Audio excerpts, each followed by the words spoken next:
Okay, now that we've got the cinematic sequencer set up, our camera's animated, it's time to do a rendering, and I wanted to go through the process of rendering high quality renders out of Unreal. Okay, so the first thing you're going to need to do is to add a plugin. Okay, so we want to go up here to edit and go into plugins.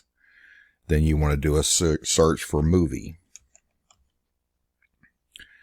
And what we're wanting to get is this one called Movie Render Queue. Okay, now I already have it loaded, but you'll just click on it here. Now when you click on it, it's going to say you're going to need to restart it. So it's going to add it in. Then you'll need to restart Unreal for it to take effect. That's step one. This allows us to have advanced controls to render out high quality cinematics. So that's the first thing you're going to want to do. Okay, so once it's restarted, you're going to want to come in here on your timeline. You're going to want to click this little clapper right here, clapper icon, and this will launch into your cinematic rendering. Okay. So once this render queue opens, you're going to want to come in here to your settings, and we're going to customize the settings. So click right here and go into your settings. Okay, by default, it's got JPEG sequence in here. We're really not going to want to kick out as a JPEG sequence, so let's just go ahead and click on that. Just hit delete and get rid of that. Then you can go into settings right here, and here's your export settings. Okay, we're going to export out as a sequence of PNGs. So go to PNG sequence. That'll add that in. Now, we don't really want an alpha with it. Okay, an alpha is a transparency channel. We don't really want that, so we want to turn that off.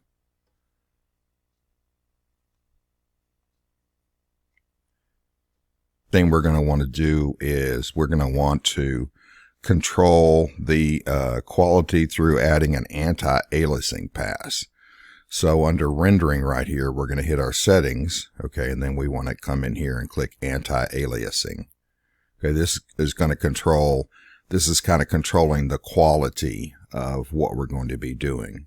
Okay, so we want to come in here and we want to click to override anti-aliasing. So what this is going to do is it's going to override the settings that are already in the rendering, which are more of a game quality rendering. So we're overriding that. Thing we're going to be doing is we want to control is these sample counts. Okay, so this one right here is a quality setting, and you can set it up as high as you want. You set these up on divisions of 2. So I'm going to go ahead and set this to 32 for its how many samples. It's you can think of it that it's kind of like it's dividing our render into squares, and it's like the more squares, the more accurate the render is. The fewer squares, the less accurate it is. So we're gonna say like 32. Now, what this spatial sample count is this a multiplier to this? So I'm going to set this to 2. Which is basically telling it to do this twice. So it's making 2 passes. So it's initially dividing it into 32 and making a pass, and then it's going to divide it into another 32 and make another pass. So it's you know, these are quality settings, but you have to know that the more I kick them up, the longer it takes to render. So what you have to do here is we can render this out, and then we can look at the quality of the render. And then if we don't think the quality is high enough, then you can come back in and change these numbers. And this is kicking up, you know, the quality of the final render. Okay, so at that point, then you can accept those changes. And I take it back. I forgot. There's another thing we want to put in here is we want to add in a gaming override. So what we want to do is go into settings right here. And what we want to do is go in here and hit a game override and add that in. Now, what this does is this is overriding some things that might pop up in a game. So if you have a game that has a HUD that pops up or certain things that are interactive within it. We're really not wanting to show that in our cinematic. So this kind of goes in and overrides those settings so that those things don't pop up while we're rendering out our cinematic. The other thing is like this texture streaming. Okay, so a game does a level of detail and it has to load higher textures, lower textures. Okay, and we want to kind of just disable that, so it's just loading all the textures at the beginning as we're rendering. So this is kind of just a unit that realizes that it's some fast ways to turn off a bunch of things inside of a game that we don't want to really see or process when we're rendering a cinematic. Okay, so then you can accept that. Okay, then right here is where you're setting an output as to where you want your renders to be set. Okay, so you just set that to the folder where you want your render to be set at, your sequential images that are going to be rendered. So one last thing that we need to do is just double check your output. So after we've got the anti-aliasing done, the game override's done, check your output. This is the size that we're rendering. Okay, I'm rendering 1920 by 1080. It defaults to a 24 frame rate. Video is 30 frames a second, so we want to change that to 30 frames a second. And then we're ready to go. At that point, all you got to do is hit render, and then it'll render out your sequence of images into your folder. Okay, so the next thing we're going to want to do is, after it's rendered those images, we want to look at them. We want to load the images up. So what I'm going to recommend is that you go out and you do a search for DJV Viewer. This is a freestanding viewer that'll load sequential images where that you can play them. Okay, so if you go and do a search here, then you can click on this this GitHub pages right here, and then here's the viewer.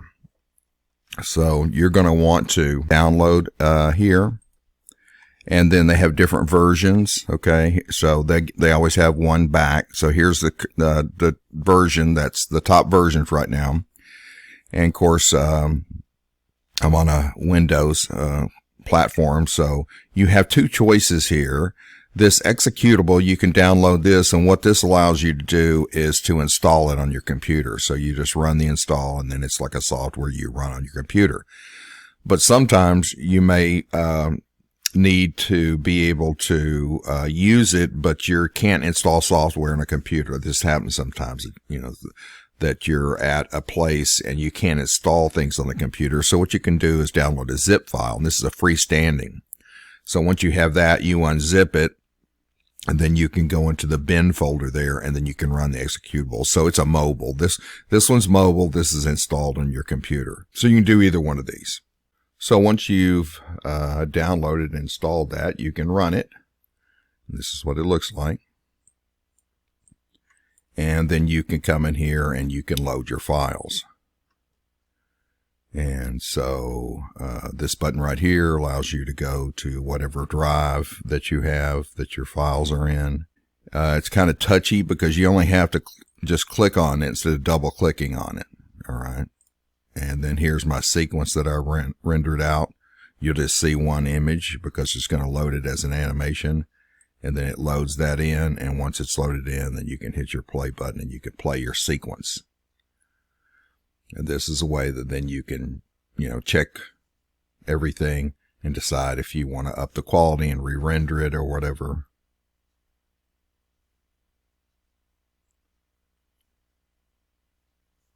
So this is a cool little viewer. It's used in the industry to view sequence of images, because you can't just view sequence. You can only view player files like an MPEG or an AVI. So this will, when you're rendering out of Unreal, if you use the AVI, that's a low quality render. Okay, and this allows you to have a higher quality render by rendering out as a sequence of images. PNGs are pretty lightweight. They're non-lossy compression, whereas JPEGs are lossy compression, which just means when you save something as a JPEG, it throws away data and you can't ever get it back, whereas a PNG, when it compresses it, it doesn't throw away data. All right, then at that point, you would take it into an editing software. Once you've looked at it and you say, okay, it's great, then you're going to want to take it into an editing software to convert it into an MP file that you can put up on the internet. Okay, at that point, then you can open up your editing software. Premiere Pro is the software for editing sequences. I know a lot of people use After Effects. That's kind of funny because, After Effects is not an editing software. It's a post-processing software to add effects to things. And it's not that you can't edit inside of it, but it's harder to edit inside of that. So Premiere Pro is what you should be using. Okay, so I can just come up here and go a new project. And then you just point to where you want the project to be stored at. Location, you'll say choose a location. And then I'm going to put it on my E drive and Unreal Project. And then I'm just going to make a folder here. And just call this Cinematic Edits.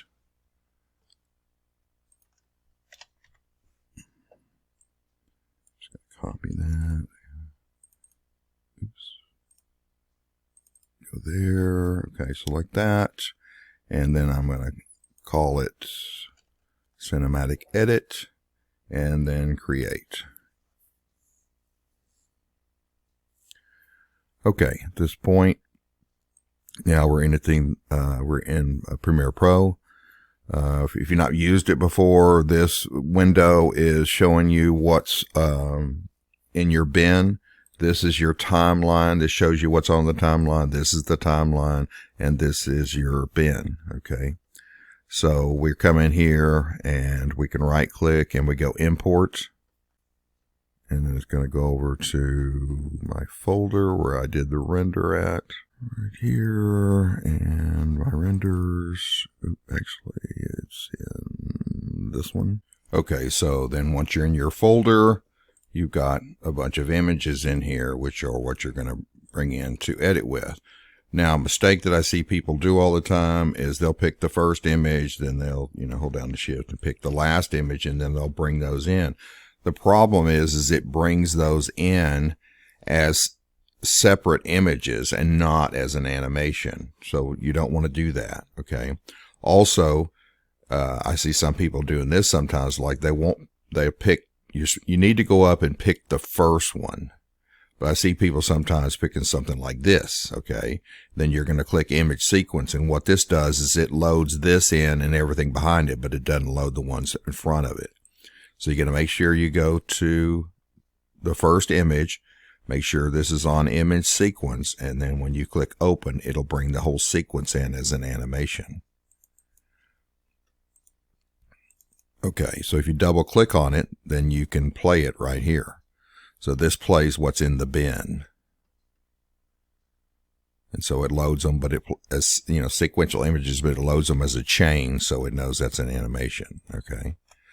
Now, we need to put it on a timeline. This is your timeline right here. All you have to do is right-click and go New Sequence from Clip, and then it will size the clip, size the timeline to the size that the clip is. Now, I've done a widescreen on here, which is fine. I could edit and take out the black spaces, but it wouldn't make any difference because when you put it up on YouTube, it'll put the black spaces back in there anyway. So we'll just leave it at that. So now this is your timeline. So this is the difference between this. This is playing what's in the bin. This is playing what's on your timeline here, which in this case is the same thing, but we could be editing and putting multiple things in here. All right, so now we can convert these images into a high quality MPEG file. So all you have to do is go up here, make sure you have your timeline selected because that's what it's going to export. So to make sure you don't have the images selected, have the timeline selected, and then you can go File, Export, and then what you want to do is open it in this Adobe Media Encoder, which is a separate little utility that ships with Adobe products, Premiere Pro, After Effects, and allows you to control the quality of the compression that you're going to be putting as you make in the movie file. You know, when I see people kicking out an AVI out of Unreal, that's fine for just, you know, it's a down and dirty kind of file, and you can see it's quick and you can see things, but it's not a quality file. So when you're wanting to kick out a quality file, then what we want to do is render out a sequence of images, and then we want to take them into an editing software to convert those into a player file. Now, here is where you can pick what kind of file format you want to kick these out as. So I could kick it back out as another set of PNGs. I could pick different things I could kick it out of. What we want to pick is H.264. That's an MP4 file format. That's the same file format that both Vimeo and YouTube use when you put animations up. So if you were to render something out as an AVI out of Unreal and then decide, okay, I'm going to upload that to YouTube, you can do that. First of all, the AVI is low quality. And then when you upload it, it's going to convert it to an H.264. So you're taking a low quality image and then you're recompressing it another time, which is just degrading it into an H.264. So if you render out a sequence of images like PNGs, which are high quality images, then you convert on an H.264, then when you're uploading them to YouTube or Vimeo, then it doesn't recompress them, it just uploads the file and then it's ready to go. You can also control your bit rate here. You know, there are presets for different kinds of softwares and such. By default, it's going to go for the highest bit rate that it can do. So in other words, it defaults to the highest quality. Okay, so we want this match source adaptive high bit rate. That's what we're wanting because that's a very high quality. Okay. All right, then right here is where you can tell it where you want to export the movie file to. Okay, so I want to export it to my E drive. I'm going to put it back in with my other parts of this assignment. Unreal Projects, Cinematics. And as a matter of fact, I'm going to copy that and put it in there. And then I'm going to call this Cinematic Edit. You can call it whatever you want. Save it. And then it's ready to go. And then all you have to do is hit this start queue and then it will render it. Then you can load it up to Vimeo or YouTube and you'll have a high quality cinematic that you rendered out of Unreal, and what you rendered out is a sequence of high quality PNGs. You've told Unreal that we don't want low quality game interactive. We want high quality cinematics because that's the way we loaded the plugin to do that. And then here you're able to kick this out as high quality MPEG, and then you can upload it to Vimeo or YouTube, whichever one that you like to use. Okay. Hopefully that helped you guys, and you'll be able to get your edit done and be able to upload that. All right. Thank you very much.